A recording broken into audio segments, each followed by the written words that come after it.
ఏకాదశి వ్రతం చాలా గంభీరమైన వ్రతం. అందుకే లోకంలో పెద్దలు ఏం చెప్తారంటే, స్వామి పుష్కరిణీ స్నానం, సద్గురోహపాద సేవనం, ఏకాదశి వ్రతం చాపి త్రయం అత్యంత దుర్లభం. ఈ మూడు చెయ్యలేరు అని చెప్తారు. ఎందుకు చెయ్యలేరు? స్వామి పుష్కరిణీ స్నానం, అక్కడికి వెడతాడు, ఆనందనిలయం చుట్టూ 100 మార్లు తిరుగుతాడు, కానీ పుష్కరిణిలో స్నానం చేద్దామన్న ఊహ వాడికి రానే రాదు. సద్గురోహ పాదసేవనం, సద్గురువు పాదములు పట్టుకునే అవకాశం ఇవ్వడు. ఎందుకు ఇవ్వడు? ఒక్కటే కారణం, నాకు అసలు కాళ్ళ నొప్పులే ఉండవంటాడు. ఆయన అసలు కాళ్ళు పట్టించుకోవడం ఆయన జన్మాంతరంలో ఆయన చేయడు. కాబట్టి అసలు గురువుగారి కాళ్ళు బట్టి అదృష్టం నీకు ఎప్పుడు వస్తుంది? నువ్వు ఆయన కాళ్ళు ఎప్పుడితే కదా నువ్వు వెళ్ళి పట్టుకోవడానికి. కాబట్టి ఆయన కాళ్ళు పట్టుకునే అదృష్టం ఉండదు. సద్గురోహ పాదసేవనం, ఏకాదశి వ్రతం చాపి, ఏకాదశి వ్రతము చెయ్యలేడు. ఎందుకు చెయ్యలేడో తెలుసా అండి?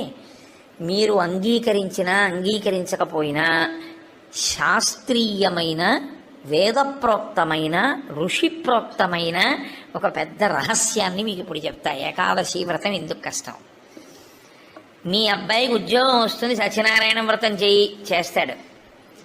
మీ అమ్మాయికి పెళ్ళి అవుతుంది, ఈ వ్రతం చెయ్యి, చేస్తారు.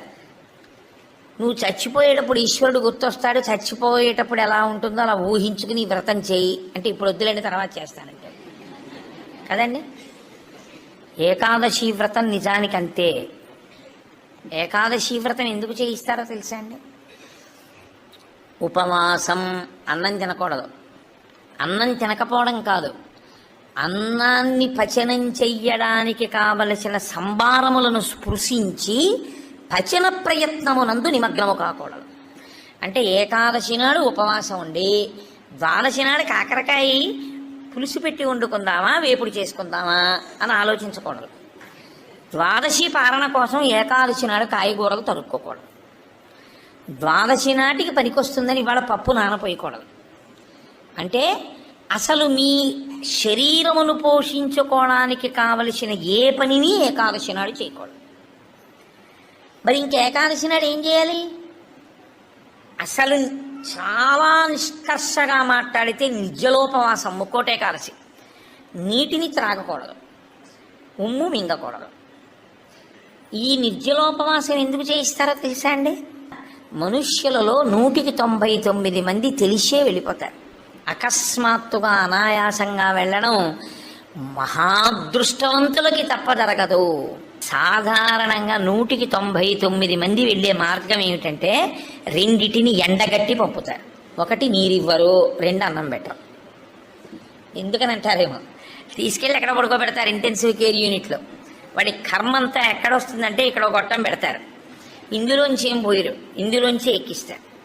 దీంతో ఏం తాకూడదండి అంటారు, దీంతో ఏమీ తినకూడదండి అంటారు. ఇందులోంచి వెళ్ళిందే ఆహారం, ఇందులోంచి వెళ్ళిందే పానీయం. ఫోన్లేండి, ఇప్పుడు మాకు వచ్చిన నష్టం ఏమిటి, ఏదో ఒకటి ఎక్కుతోందిగా చచ్చిపోంగా అంటారేమో. ఓ 8 బెడ్స్ వేస్తారు అక్కడ. అకస్మాత్తుగా వీడికి పెటిడ్రిన్ ఇంజెక్షన్ ఇచ్చి వీడు పడుకుని ఉంటే 11ంటికి గొళ్ళుమని ఏడుపు వినపడుతుంది. 3వ బెడ్ మీద వాడిని స్ట్రెచ్చర్ మీద బయటికి తీసుకెళ్ళిపోతుంటారు. వీడికి గుండెలు గుబక్కుమంటాయి. 11 మంచాలు ఉండేవి, 3వ మంచం వాడు వెళ్ళిపోయాడు. వీడు 8వ మంచం వాడు అయితే పర్వాలేదు, వీడు 1, 2 అయ్యారు అనుకోండి. వీడి కర్మే. నేను చూశానండి, నేను యథార్థంగా చూశాను ఒక హాస్పిటల్లో. నేను దీన్నేమి హాస్యంగా చెప్తున్నానని మీరు అనుకోకండి.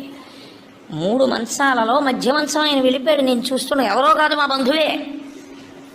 ఏడుస్తుంటే డాక్టర్లు అన్నారు, అమ్మ